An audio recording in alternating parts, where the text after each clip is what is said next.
దేశంలో జరుగుతున్న పార్లమెంట్ ఎన్నికలు ప్రజాస్వామ్యానికి నియంతృత్వానికి మధ్య జరుగుతున్న ఎన్నికలని రాష్ట్ర రవాణా బీసీ సంక్షేమ శాఖ మంత్రి పొన్నం ప్రభాకర్ అన్నారు.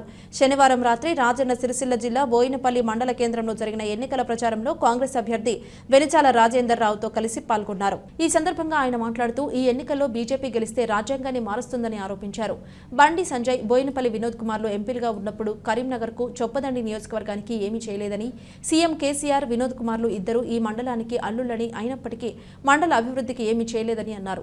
ముంపు గ్రామాల సమస్యలు అలాగే ఉన్నాయి. ఉపాధి లేక నిర్వాసితులు అల్లాడుతుంటే ఉపాధి చూపించలేదన్నారు.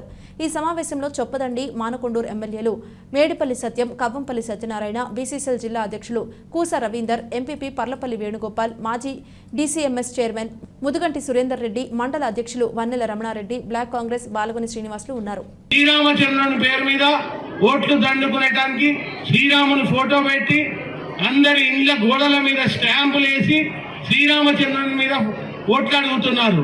మనం అందరం శ్రీరామచంద్రుని కేసీఆర్ గారు అత్తగారు ఇక్కడనే, ఆయన కూడా ముంపు గ్రామాల సమస్య కానీ ఈ మండలంలో నేను పోతే ఈ మండలం అల్లుడిని గౌరవించాలని కనీసం మండలానికి సంబంధించి నిరుద్యోగ యువకులకు సంబంధించో పేద ప్రజల ఆరోగ్యానికి సంబంధించో ఇక్కడ ప్రాంత ప్రజలు ఉన్నత చదువులు చదువుకోవడానికి మరొక విద్యా సంస్థలో తీసుకురాలేదు. ఎందుకు ఈ రోజు ఇక్కడ నిర్లక్ష్యంగా వహించినారు. అందుకే దయచేసి ఈ చొప్పదండి నియోజకవర్గ ప్రాంత బిడ్డ రాజేందర్ గారు మీ ఎంపీగా పోటీ చేస్తా ఉన్నారు.